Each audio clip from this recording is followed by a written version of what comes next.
โมทนาคุณตาคุณยายสุขสุขคนวันนี้วันพระเวียนมาครบอีกวาระหนึ่ง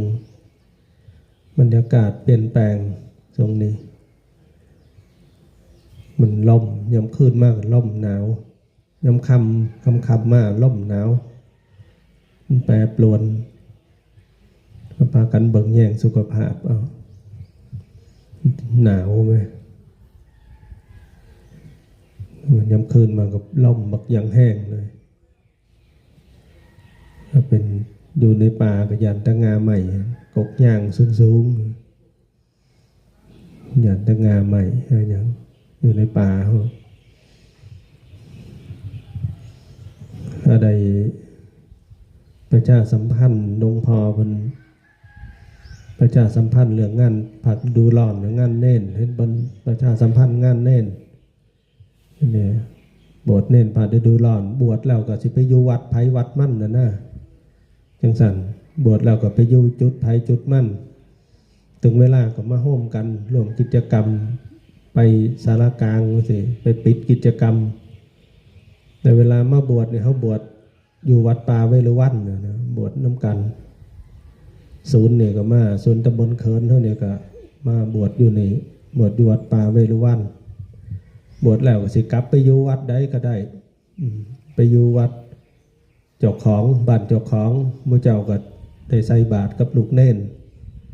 ใส่บาตรกับลูกพระลูกเน่นมู่เจ้าหลังจากหันแล้วไก่สิจบโครงการก็ไปร่วมกันไปปิดโครงการกันอยู่ที่สารกลางจังหวัดที่เก่าได้ยินหลวงพ่อประกาศ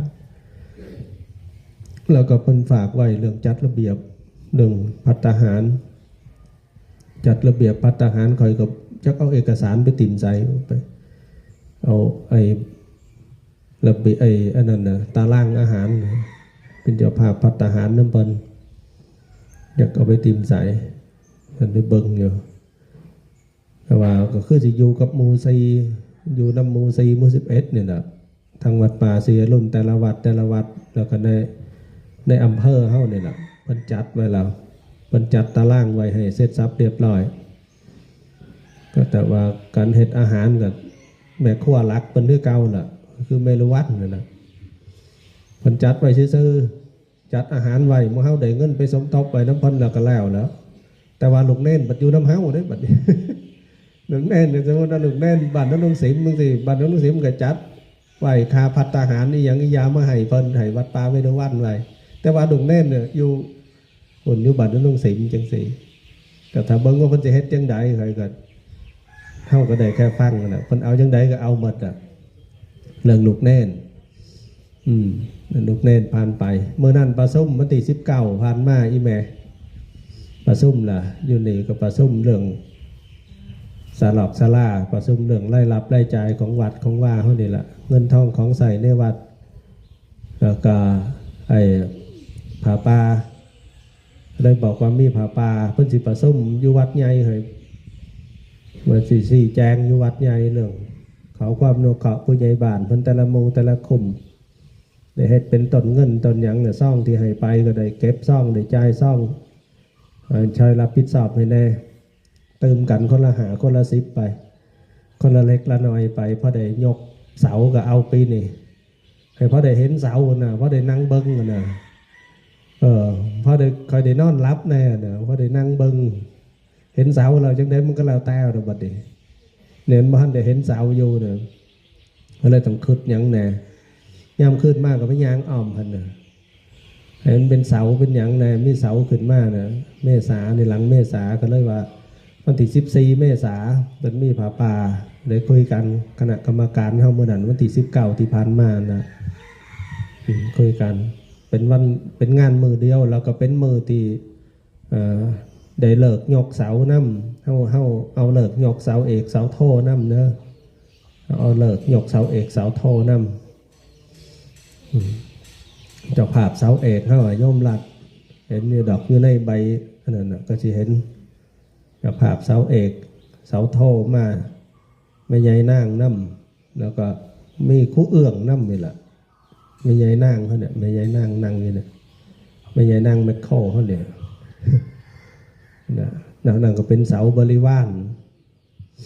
เสาบริวารเสาละ10ละ5นั่นแหละเป็นเสาบริวารแล้วเขาก็ร่วมกันคือเก่าล่ะเขาก็ร่วมกันเทเสากันเดเทแล้วมันต้องเทมันแล้วเด้บ่แม่นว่าเทไป2 ต้นเนาะใครไปนั่งเฝ้าว้ายอีแม่งานเข่าเคยอีกดิเขาเว้าหัวเคยตายด้วยเนี่ยนะบัดนี้ก่อนที่ปิดประชุมในมื้อวันที่19เนาะเพิ่นเลยถามมีอีหยังพิเศษอยู่เนาะมีแนวพิเศษอยู่พุ่นแต่พิเศษเพิ่นเบิ่งหมอลำก็เบิ่งต้องมันสิไปหยังหยังเบิ่งหมอลำมันนะครับบ่ได้ไปหาไปค้อนได้เบิ่งหมอลำเนี่ยเลยว่าก็หาเอาแล้วว่าซั่นเขาอาจจะบ่ตึกใจได้กันเว้าเขาบ่ตึกใจเขาสิให้มันตึกใจกันหมดสุขุสุขคนเป็นไปบ่ได้ดอกอีพ่ออีแม่ข่อยคือกันข่อยนั่งอยู่วัดนี่ข่อยสิตึกใจหมู่เจ้าหมดสุขคนมันก็เป็นไปบ่ได้คือกันข่อยนั่งอยู่วัดข่อยก็ยังตึกเขาเว้าเพิ่นเนื้อกันเกาะขนาบ่ได้ไปเกี่ยวกันเลยนะยังบิณฑบาตสันเขาซื้อเขาก็ยังเว้าเพิ่นนะอยู่วัดเฝ้าวัดเฝ้าไหว้เขาก็ยังเว้าเพิ่นนับภาษาหยังหมู่เจ้าอยู่ในบ้านนำกันให้นับภาษาหยังหมู่เจ้าอยู่ในบ้านนำกันบางเทื่อน่ะเพิ่นก็ต้องเอามติในที่ประชุมเวลาประชุมเนี่ยเพิ่นเอิ้นประชุมอยู่มาเด้อประชุมมาเอิ้นประชุมเพิ่นเฮาก็ต้องยอมรับในที่มติที่ประชุมมันศักดิ์สิทธิ์เด้มติที่ประชุมก็คือสิทธิ์ขาดในที่ประชุมก็คือเพิ่นเอาจังซั่นเฮาก็เอาไปเฮาซอยกันไปเพิ่นปักโบปักหยังเฮาก็ปักไปซอยกันคนละคนละ10บ่เนื้อบากกว่าแห้งเฮาดอกเพิ่นว่ามาล่ำ45,000กับคันมันเป็นอยู่ในแต่ละเทื่อนั่นที่ปีหนข่อยก็ว่าว่าเป็นหยังนั่นน่ะเป็นรูปเป็นร่างข่อยจังสิเอาตัวใหญ่มาให้เจ้าอยากเอาตัวไหนเอาติดโจมาเอาติดขันขึ้นนึงมู่เจ้าฟังเพื่อชีวิตเป็นบ่เลยถามว่าใครจะเอาไอ้ติดเสถียรมาเนี่ยเจ้าฟังเป็นบ่เจ็บเมื่อไหร่ก็เท่ามานะโอ้เจ้าไปให้ไม่ใหญ่ก่อนว่าฟังบ่เด้อไอ้ติดเราเลยบอกว่าไม่ใหญ่บ้านเฮาฟังได้มั้งหลวงพ่อจักแล้วฟังบ่ได้เจ้าก็ลองก็แล้วตามพื้นเจ้าแล้วจะเอาพ่อใหญ่หำบ่พ่อใหญ่ลุงรอดมาพ่อใหญ่สาธิตพ่อใหญ่เดือนเพ็ญมาสุดเหยียดขันพ่อใหญ่ท่องแปนยังอยู่เจ้ามาโอ้ยว่า ใจเย็นใจเย็นก็เลยว่ามติในที่ประชุมมันตามถ่ายว่าเอากับหลวงพ่อเอากับเอาแต่ว่าผู้นักมันพญายุ่นได้ยายุ่นแล้วกันนักได้ในยุ่นกับสาวนี้แล้วกันนักอยู่ได้15,000เราออกมาให้15,000เราเงินมัดจำกับของเล่าแล้วกับมัดจำมีอย่างอียาของเล่าหมดเราก็อยากให้มีล่ะในวัดที่เหลือหน่อยก็เหลือหน่อยเหลือหลายจังไดเท่ากับเติมกันไปเติมกันไปหมู่เฮาน่ะผู้ละ10ผู้ละ20น่ะคันมาล่ำเพิ่นอยากได้ค่ามาล่ำไข่มาล่ำที่หาค่ามาล่ำไปน้ำหาค่ามาล่ำไปน้ำเด้อว่าซั่นก็สั่นจะบ่ได้เมื่อเด้อว่าซั่นก็สิวางสั่นเด้อสิบ่าวสั่นเลยว่าว่ากันไม่ก็ไม่เป็นก็เป็นเอาก็เอาติคันมื้อเจ้าหน้าที่ประชุมผู้ลังในที่ประชุมมติที่ประชุมให้มันจบในที่ประชุมแต่ว่าเฮาก็อย่าไปเว้ากันทั้งนอกว่าบ่ควรบ่สมควรเฮ็ดอีหยังก็เฮ็ดเอาแต่ผู้เดียวแน่แต่ผู้เดียวได้โมก็ประชุมตาเป็นกรอบอยู่เนี่ยก็เลยว่าบ่สมควรจังไดก็พี่น้องเพิ่นประชุมก็มีแต่พอผู้ใหญ่บ้านอบต.คณะกรรมการเฮาเขาร่วมประชุมกันบ่ได้ว่าเอาผู้เดียวได้บ่ได้คิดว่าเอาผู้เดียวบ่ได้คิดว่าเอาแต่ใจเด้อีพ่ออีแม่คิดเบิ่งแต่ละเธอแต่พูดว่าพี่เคยคิดหยังเอาแต่ใจเจ้าของบ่ตะกี้ไม่บ่แม่นอยู่มันแข็งกระด้างไม่ก็เพราะว่าอยากดัดบ้านเจ้าเฮาน่ะอยากดัดบ้านเจ้าของน่ะอยากเว้าบ้านเจ้าของน่ะเพราะว่ามันอยู่บ้านเจ้าของบางเทื่อก็อยากดัดอยากบอกอยากเว้าแต่มาฮอดซุมื้อนี่ตัวใดที่พี่น้องว่าข่อยก็กันมันบ่เหนือบากกว่าแห้งอีหยังพอข่อยรับได้ข่อยก็ไปอยู่เรื่องใดก็อยู่ได้ให้มันอยู่ได้นะให้มันอยู่ในชุมชนเฮาได้ชุมชนเฮาเป็นจังซี่บริบทในชุมชนเฮาเป็นจังซี่เฮาก็อยู่ให้ในชุมชนเฮาอยู่ได้แต่ว่าแต่ความสามัคคีมันไม่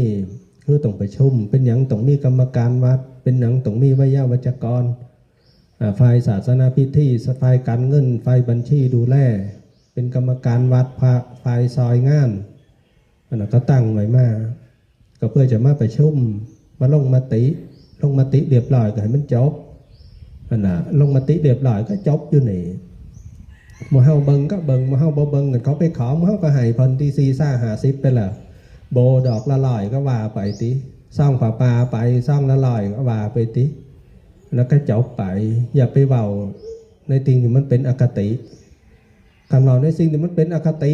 เพราะว่าสั่งเพราะว่าบ่ถูกใจนี่เฮาผิดกันตายจกตากันตายเลยนี่ผิดกันมัดมือมัดเว้นบ่จบก็เลยต้องอวยหาทางว่าอย่าให้ผิดกันอย่าเว้ากันเนาะไม่ใหญ่อีหยังอีหยามันตกมาอยู่ในข่อยเด้มันหนักมาอยู่ที่เจ้าวาดข่อยมันคือกันกระโถนเด้อีหยังเขาก็ถิ่มใส่หยังเขาก็ถิ่มใส่ดีเขาก็ถิ่มใส่บ่ดีเขาก็ถิ่มใส่เด้มันคือกันก็กระโถนได้เจ้าวาดพยายามประหล่อมเอาพยายามที่บอกเอาสิ่งใดมันดีสิ่งใดมันงามใดใครก็บอกเอา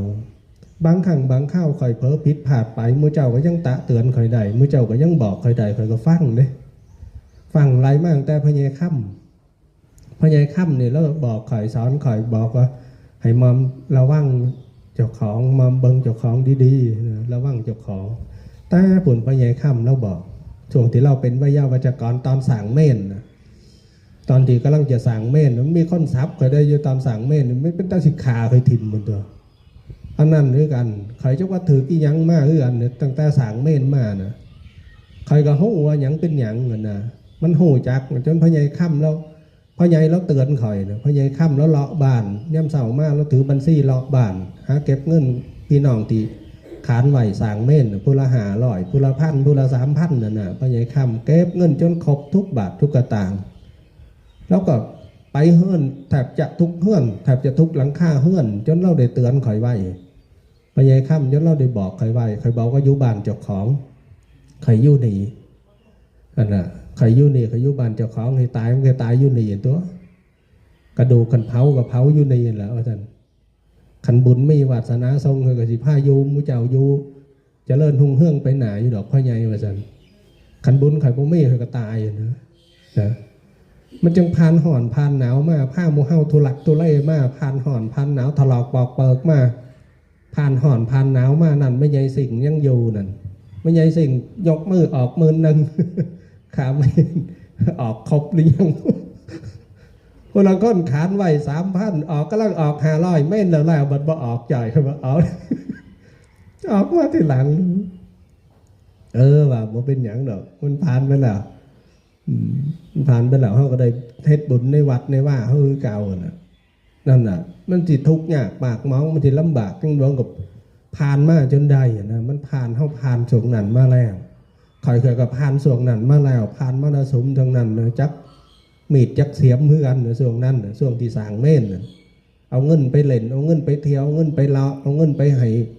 คนนั้นคนนี้คอยก็ตึกซับตึกซอมาพอแห้งแต่ที่จริงผู้ที่ใส่เงินมันไม่ใช่ปูแล้วเป็นคนหูจักว่าเงินออกเงินเข่าพอใหญ่ปูกับพอใหญ่ค้ำดี2 เท่าแล้วแล้วจังโบปากโบเบาเราได้ยินมาจังไหนเราก็โบปากโบเบาเหยียบใส่ขี้ดินไว้เราได้ยินเขาว่ามั่งไหนเราก็เหยียบใส่ขี้ตมไว้พอใหญ่ค้ำพอใหญ่ปูเป็นคนไปเบิกเงินใครจะไปเบิกได้เขาจะเอาเงินไปให้ไผใส่แท่งที่ระเบิดนี่ตึกแท่งตึกยังตึกทิมระเบิดใส่ตะพื้นตะพื้นมาผ่านมาหอดเสมอนั่นด้วยความอดความทนของครูบาอยู่หลอดปลอดภัยมาหอดเสมอมีวัดก็ต้องมีสงฆ์นะมีตุงก็ต้องมีบอลหอยครูบาว่าใจหูหน่อยให้ฟังในบางเถื่อขันสิ่งใดมันเผลอผิดพลาดไปแล้วเนี่ยสิ่งใดคือให้อภัยยากยิ่งที่ให้จะให้ไพ่ก็คือให้โอกาสแล้วขันบ่มีโอกาสกลับต่อเขาก็ตามยถากรรมเนี่ยกับกวดน้ำไปขันให้โอกาสแล้วบ่สั่งโอกาสให้กับเจ้าของก็ตามยถาไปกวดน้ำให้ไปนั่นน่ะแต่ว่าให้อภัยนี่ให้ไผสิขาสิแกงข่อยจังได๋ข่อยให้อภัยหมดล่ะไผสิว่าจังได๋ให้อภัยหมดเพราะข่อยมาอยู่ในจุดนี้คันผู้ใดบ่มายืนในจุดนี้บ่ฮู้ได้พ่อแม่มานั่งในจุดนี้บ่ฮู้ว่าเป็นจังได๋ เมื่อมาอยู่ในจุดนี้แล้วมันให้เว้าอีหยังแน่ฟังอีหยังแน่เวลาเว้าก็ให้ฟังในจักหน่อยให้เวลาเพิ่นเว้าในจักหน่อยเวลาเพิ่นแก่โตในจักหน่อยคอยล้านของล้านเปอร์เซ็นต์คอยบ่มีสิทธิ์ที่จะแก่โตหยังใดเลยแต่พวกมื้อเจ้าล้านเปอร์เซ็นต์เจ้ามีสิทธิ์ที่จะเว้าคอยได้มีสิทธิ์ที่จะบอกคอยได้มีสิทธิ์ที่จะสอนคอยได้มีสิทธิ์ที่จะตักเตือนคอยได้แต่ว่าทอปลายเข็มหมุดคำเดียวคอยบ่มีสิทธิ์ที่จะไปแก่โตเพราะว่าคอยผู้เดียวเนี่ยเพราะว่าเจ้าอาวาสนี่เราผู้เดียวคอยผู้เดียวหมู่เจ้าหลายคนจังซี่ญาติโยมไทบ้านหลายคนเขามีสิทธิ์ที่จะเว้าหมู่เฮาคนวัดคนว่ามาวัดมาว่ายางน้ำกลคอยผ้าไปผ้ามาเขามีสิทธิ์ที่จะเว้าพื้นเขามีสิทธิ์ที่จะว่าเรื่องของเขาแต่ว่าคนที่เว้าเฮาก็บ่เห็นว่าเขารวยลื่นเฮาบ่เห็นว่าเขาอ้วนลื่นเฮาเด้อ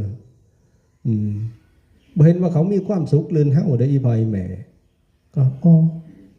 บ่มีความสุขลื่นเฮาดอกหมู่เฮาเนี่ยอยู่เบิ่งวัดเบิ่งว่าเบิ่งลูกเบิ่งหลานเบิ่งพระเบิ่งเน้นมาแต่ใดแต่ไรตั้งแต่ปุ่นมาผีจนมาหอดเสมอแล้วหมู่เฮาก็ต้องดูแลประคับประคองอีหยังอียาเดินทางต่อไปหน้าเฮาต้องไปทั้งหน้าบ่แม่นว่าเฮาสิย่างถอยหลังเฮาย่างเหยียบย่ำอยู่กับทีก็ยังไข้กว่าเฮาย่างถอยหลังใครเฮาบ่เฮ็ดอีหยังเลยมันก็ต้องยับไปเทละน้อยเทละน้อยเทละน้อยไปฉะนั้นดังเช่นศาลาเนี่ยดังเช่นศาลาก็จงบอกไล่รับไล่ใจแจ้งไล่รับไล่ใจผิดตึกแน่จังใดกับบางคนก็เว้าบางคนก็บอกบางคนก็ถามแต่ว่าเฮาก็จบได้ที่ประชุมพอผู้ใหญ่บ้านวิทยาวัจกรเพิ่นทั้งสองทั้ง3คนเขาก็รวมประชุมก็จบอยู่ในที่ประชุมพอผู้ใหญ่บ้านก็จบในที่ประชุมผู้ใดเว้าอีหยังขึ้นมากก็เขาเอิ้นประชุมคือบ่ไปประชุมคือบ่มาประชุมคือบ่มาร่วมประชุมบ่ถึงชั่วโมงดอกประชุมบ่ดนอยู่นี่เว้าปุ๊บปั๊บแล้วก็แล้วจบเพราะส่วนหลายเราก็มีแต่ข่อยละเว้ามีแต่ข่อยละชี้แจงไปแล้วก็ญาติโยมพอผู้ใหญ่บ้านเพิ่นก็สรุปแล้วก็จบเรื่องหยังจังซั่นก็ในวันที่14ก็สิมีผ้าป่าอยู่ผ้าป่าในแต่ละขุมในแต่ละหมู่หรือหมู่เฮาลูกหลานมาหมู่เฮาสิเฮ็ดผ้าป่าต้นผ้าป่าในบ้านก็ได้เฮ็ดต้นผ้าป่าเป็นต้นเสียบเอาคุเอาไม้สวรรค์ไปเดี๋ยวหาไม้สวรรค์ให้เป็นไม้เสียบเอาเป็นต้นกันร้อนเป็นต้นผ้าป่าเสียบเอาในบ้านในวันที่14เฮาก็เบิ่งแต่วันที่13นี่แหละวันที่14ยามเช้าเฮาก็มายกเสาวันที่14ยามเช้าเขามาถวายหรือว่าเฮาเขามายกเสาเสร็จสับเรียบร้อยก็จังค่อยเข้าไปบ้านไปเอาต้นเงินออกมาสมทบมากินข้าวปุ้นกันอยู่นี่แล้วข้าวปุ้นอีก100 โล แต่บ่ฮู้ว่าสิมีหรือบ่เว้าซื่อเด้อเนาะปลาเผาจะกินมีหรือบ่บุญมีก็ได้กินได้อีแม่อย่าหวังมีดบ่หนาเด้อนั่นล่ะปลาเผาตัวใหญ่ๆจะได้กินหรือบ่ขยันได้ปนปลาทูเข้มก็ยังไข่นะยายนะอย่าได้ปนปลาทูตำบักฮุงก็เอาเนาะแต่ขาดบ่ได้คือข้าวปุ้นเท่านี้นะ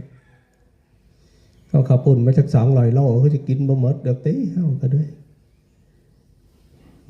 เลี้ยงพี่น้องมัดมือมัดเว้นนะนั่นแหละในวันที่14นั่นในวันที่14ก็ยกเสาตอนเช้าเนี่ยเลี้ยงภัตตาหารถวายภัตตาหารตอนเช้าก็ยกเสาเสร็จสับเรียบร้อยก็พุ่นละหมู่เฮาก็เอาต้นเงินมาสมทบเอาต้นเงินมาทำบุญมาออกบุญออกหยังมาถวายไอ้บูชาแผ่นทองแผ่นหยังก็ว่าไปเด้อบูชาหินปูนทรายพวกนั้นไม่ให้นะบูชาอิฐหินปูนทรายทำบุญก่อใจดีทรายอย่างส่วงสงกรานต์เฮาเฮ็ดเอาแล้วกันพาลูกพาหลานมาก็มาเฮ็ดเอาใครก็สินั่งอยู่นี่ย่ำแรงมากเพิ่นก็มีหมอลำย่ำแรงมากยาวเด้ออยู่ทงพุ่นว่าขอให้ลงอยู่ทงเนี่ยอยู่หน้าอันให้ผู้ชายไปขอผู้ใหญ่บ้านไปขอทีลงอยู่ทงง่ายๆลงอยู่ทงเนี่ยง่ายๆบัดนี้อยู่ในวัดเนี่ยไปเป็นหม่องพักหม่องเศร้าเป็นหม่องทำบุญทำหยังไปนะก็ต้องเบิ่งผู้ดูแลความสะอาดนี่หยังอียาให้ผู้ใหญ่บ้านให้ผู้ชายเพิ่นไปเบิ่งขันอยู่ในวัดเนี่ยบ่ต้องห่วงถึงความงามกะยะใครนั่นนะแต่มันกะทีแคบเด้จังได๋แต่ทีมันแคบ เหมือนเราอยู่หน้าวัดนั่นงานหนึ่งอยู่หันยืมเพิ่นจากงานหนึ่งอยู่หันก็ตั้งเวทีอยู่หันอวยไปทั้งในบ้านก็ได้บ่อวยมาทั้งปีคอยบ่ว่าอวยไปทั้งใดก็ได้อวยไปทั้งดำก็ได้หันหลังให้คอยก็บ่ว่าเด้ก็ยังว่าให้เบิ่งเหรอเบิ่งได้ตามมัธยาสายเอาอนุโมทนาสาธุเด้อสาวมณีวันพระเป่าอีหยังดนแน่จักหน่อยขอบคุณอนุโมทนาบุญที่ทำกุศลที่สร้าง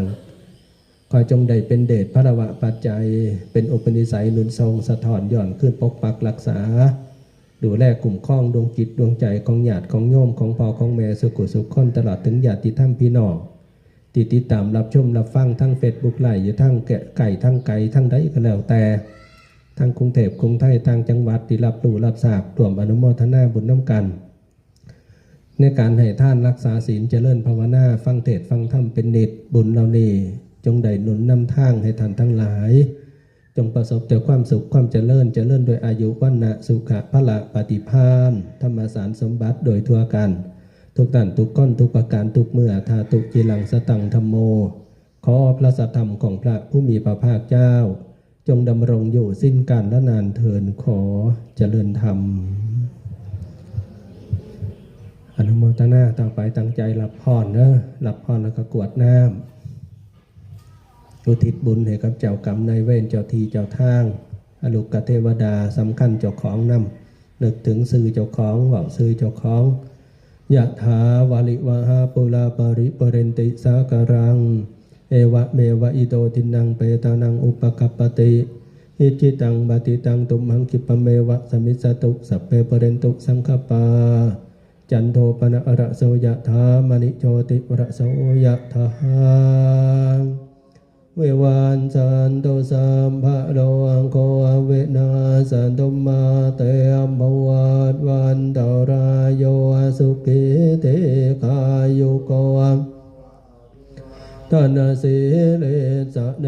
จังบุธาภจายโนจัตตารธรรมาวาทันติอายุวันโนสุขังภาลังอายุวัตโกธนวัตโกสิริวัตโกยะสวัตโกภะละวัตวันนวัตโกสุขวัตโกโหตุสัพพทาตุกะโลกัปยาเวลาโสกาสันตุจุปัน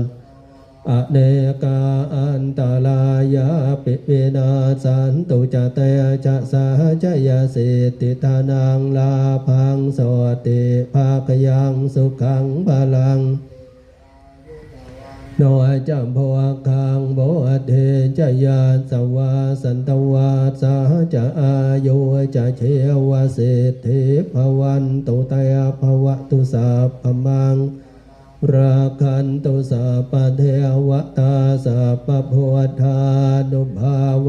นะสัทธาโสทิภวันตุตยภวตุสัพ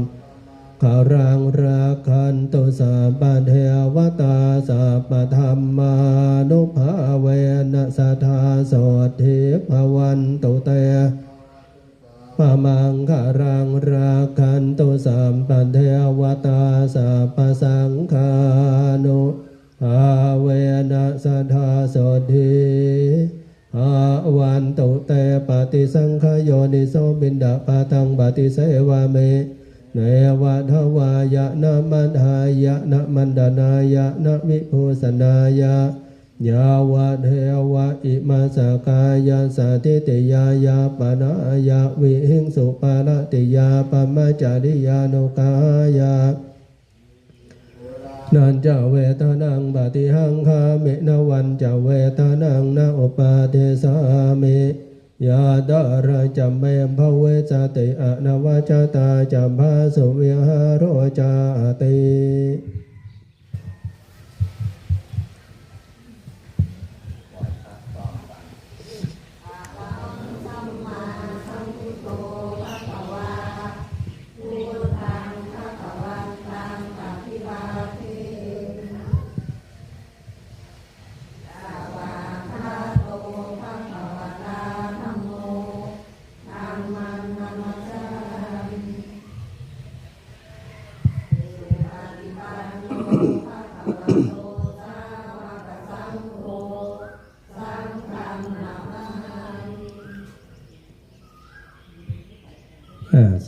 ยายแม่ใหญ่เขาอาจจะถามว่าเจ้าภาพ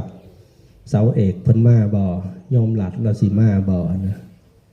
ที่จริงกันเราบ่อยากก็เราคงจะมาอยู่ดอกเจ้าภาพเสาเอกถ้าเบิ่งว่าเราอยากบ่สุขภาพอำนวยมาใดบ่แล้ว